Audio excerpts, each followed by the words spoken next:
Dean Phillips, who actually tried to run against Biden.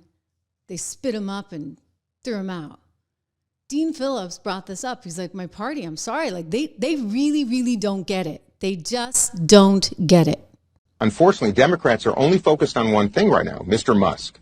The fact of the matter, he's quite popular. He has the largest platform in human history, which is, of course, Twitter/X.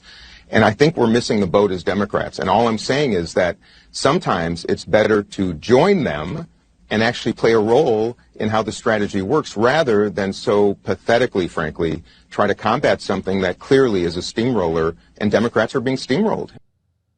It is pathetic, isn't it? I mean, it's totally, utterly pathetic watching them try and tackle this. I mean, here's this representative from Texas, Jasmine Crockett, who is wondering why you have a tech guy doing this. She doesn't understand, like, why is it a tech guy? Oh, I don't know, Jasmine. Maybe because that tech guy, Elon Musk, is like probably one of the most brilliant entrepreneurs we've ever had. And I understand that we want everything to be perfect. And if we could get all waste, fraud, and abuse out, that would be fantastic. But let me talk about the big numbers. The big numbers are on that side. When we look at, say, our entire workforce, our federal workforce, as we're trying to somehow fire all of them, they don't even make up a total of 5%. It's even less than that when we look at our budget. But let's talk about defense. That just happens to be the same side of the ledger that Mr. Musk gets the vast majority of his money from. In fact, at the same time that they were unlawfully, and we will stay in court, because on this side, we believe in law and order. We believe in, I mean, a number of us are actually lawyers, but nevertheless, we understand the Constitution. We believe in that as well. And so there's things such as, impoundment, right? Because as Mr. Whitson said, he said, we need to return the power of the purse to Congress. It never left. According to the Constitution, that's where it's at.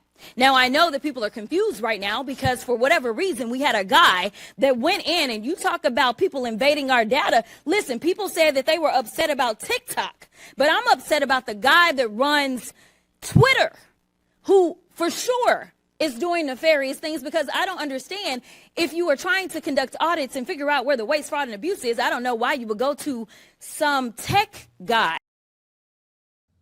Because, maybe that tech guy is actually going to have the right algorithm to figure out all those funny things you've been spending money on, Ms. Crockett.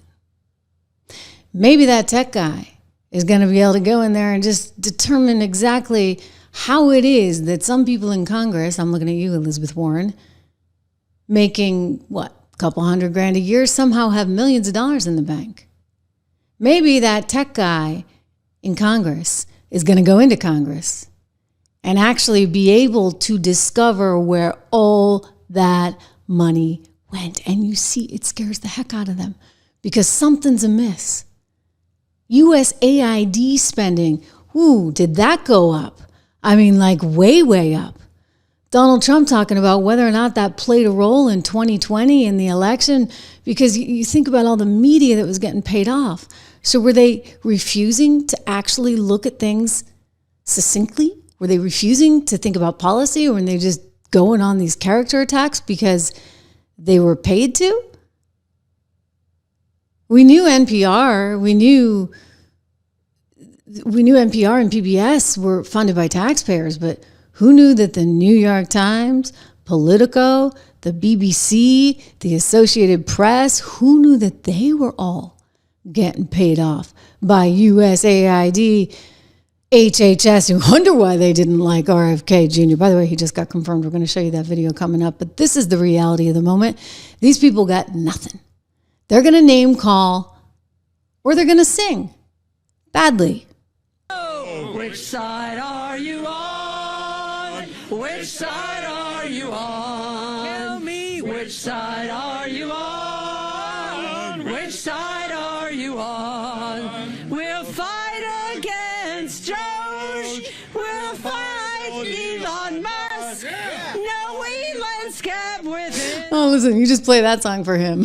And he might actually call it a day.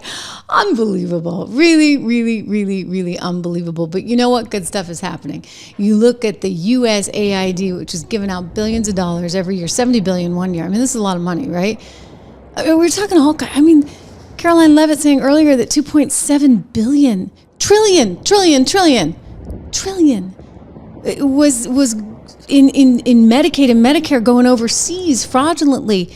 I mean, guys, like, that's a lot of money. What is the entire debt is somewhere around 36 trillion. So you're talking about 10% of our entire national debt that they're just sending over. And we don't even know. Well, we do know. See, that's the thing. We do know now. Doge knows. And this is what scares everyone.